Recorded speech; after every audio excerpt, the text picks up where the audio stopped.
Bom dia!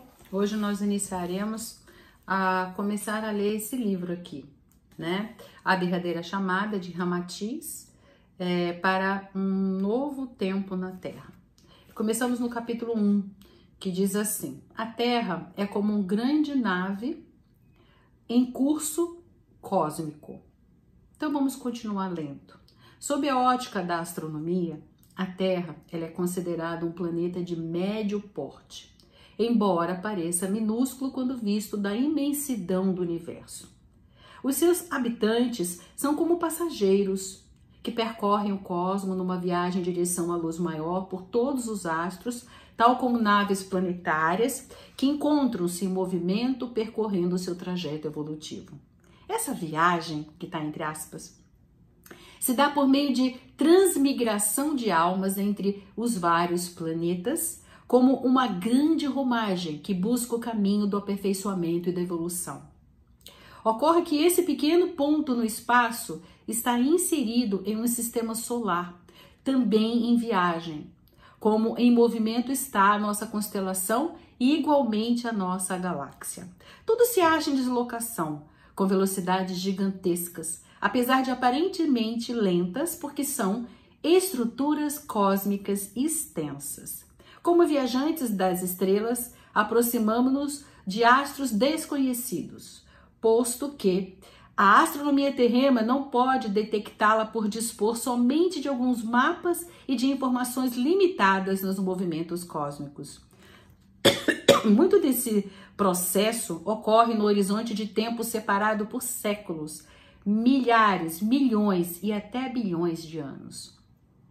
Uma formiga que esteja se locomovendo dentro de um automóvel, por ser tão pequena e lenta em sua atividade, não se dá conta de que se encontra num veículo de altíssima velocidade para ela. Assim é o ser humano que habita o planeta Terra.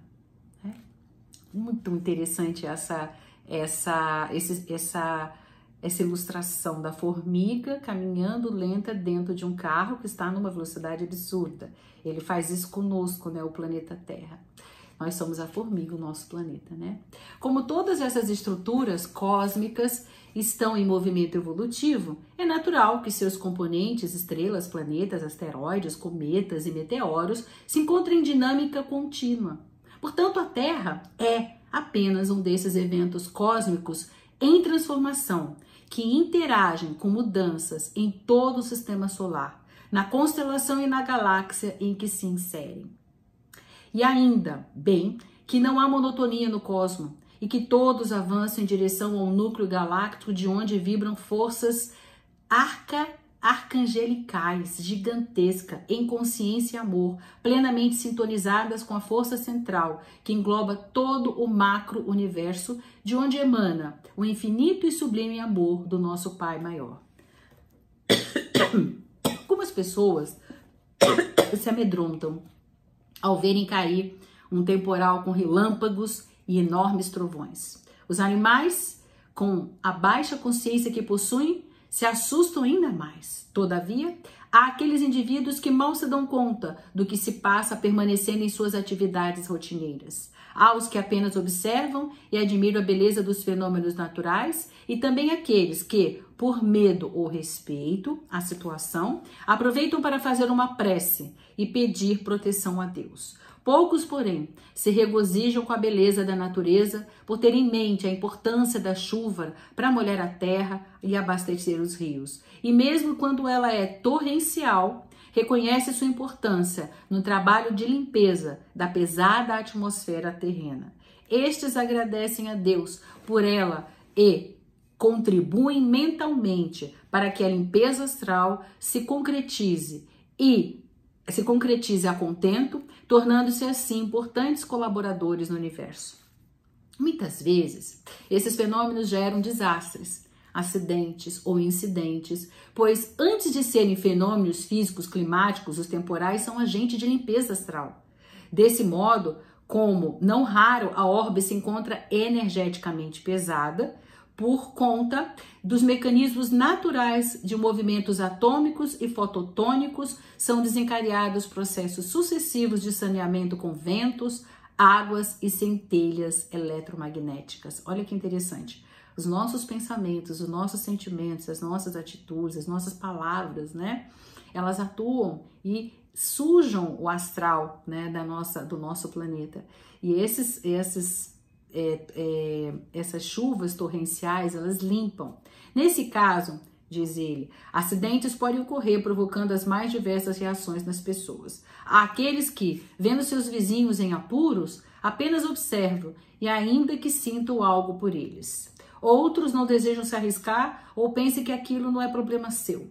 Contudo, há os que sentem mobilizados a ajudar e saem em meio ao temporal, estendendo as mãos aos irmãos necessitados. Analogamente, ocorre o mesmo com relação ao cosmos. Eventos cósmicos naturais, como os que estão se passando com o Sol, com o sistema solar, em especial com mais intensidade em alguns orbes, não assustam os irmãos mais evoluídos. Eles apenas tomam consciência, mantêm-se em estado de prece e continuam trabalhando por seu progresso espiritual e ajudam o próximo, no próprio orbe e em planetas vizinhos, entendendo que tudo são fatos naturais em prol da evolução do conjunto. No caso dos grandes transformações cósmicas, climáticas e geofísicas que a Terra vem atravessando e ainda vai atravessar de forma mais intensa, haverá pessoas e almas que, embora um tanto ansiosas pelos acontecimentos, manter-se-ão em trabalho e firmes com os compromissos assumidos de forma responsável. Outros indivíduos se amedrontarão e buscarão salvar-se fisicamente. Haverá aqueles que aproveitarão o momento para buscar o caminho espiritual, processo ativado pelo medo do desconhecido, ou de ter que enfrentar a morte, e automaticamente a própria consciência, o que despertará o respeito pelo que está acontecendo. De certo modo, esse processo já vem afetando algumas almas terrenas mais sensíveis, que pressentem que algo está ocorrendo com o planeta. Embora se trate, na verdade, de mais um evento dentre tantos que ocorrem a todo instante no cosmos, dentro de uma perspectiva macro-universal, nem por isso é menos importante que os demais. E os irmãos mais velhos na caminhada evolutiva, sejam deste orbe, sejam extraterrenos, sabem que os terráqueos precisam e precisarão de ajuda.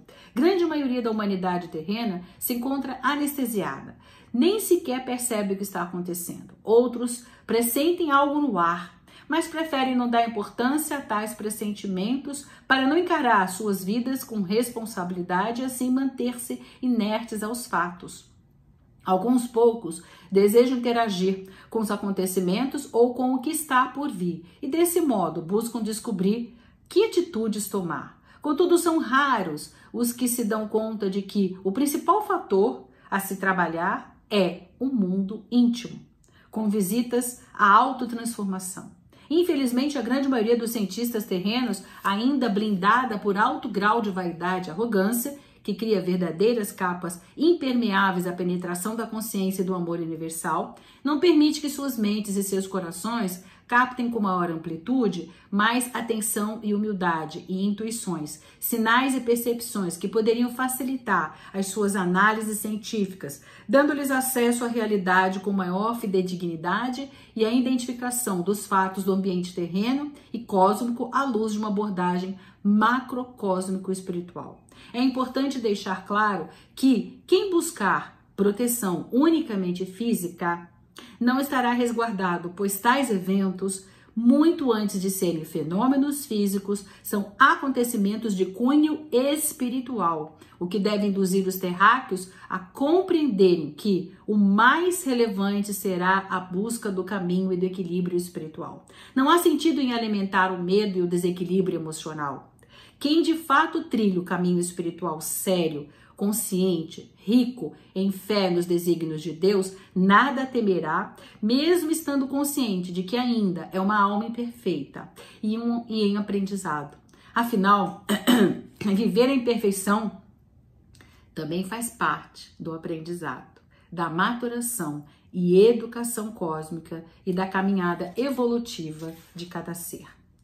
O que denota a qualidade de vida e felicidade de um povo, muito mais do que a disponibilidade material existente em determinado lugar, é a qualidade espiritual e criativa dos seres que ali vivem, pois com esta será possível transformar qualquer ambiente físico, por mais inóspito que seja, num lar de felicidade. Há planetas muito pequenos e com pouca diversidade de recursos naturais bióticos e abióticos, mas que, no entanto, oferecem condições mínimas para que o esforço e a criatividade de seus habitantes possam gerar qualidade de vida em todos os sentidos espirituais e físicos.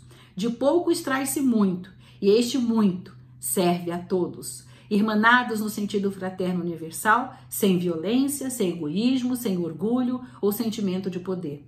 Tudo se deve começar no espírito, no bom sentimento e na mente harmonizada. O resto virá por acréscimo.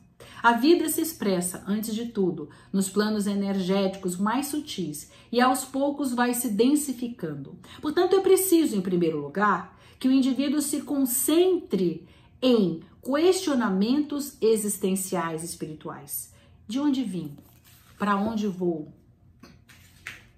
Qual é o meu papel dentro deste cosmo infinito? Respondendo a essas questões, em bases ético-cósmicas, os seres e toda uma civilização poderão começar a realizar melhor os planos de cunho material e a proporcionar direcionamento mais adequado à vida cotidiana.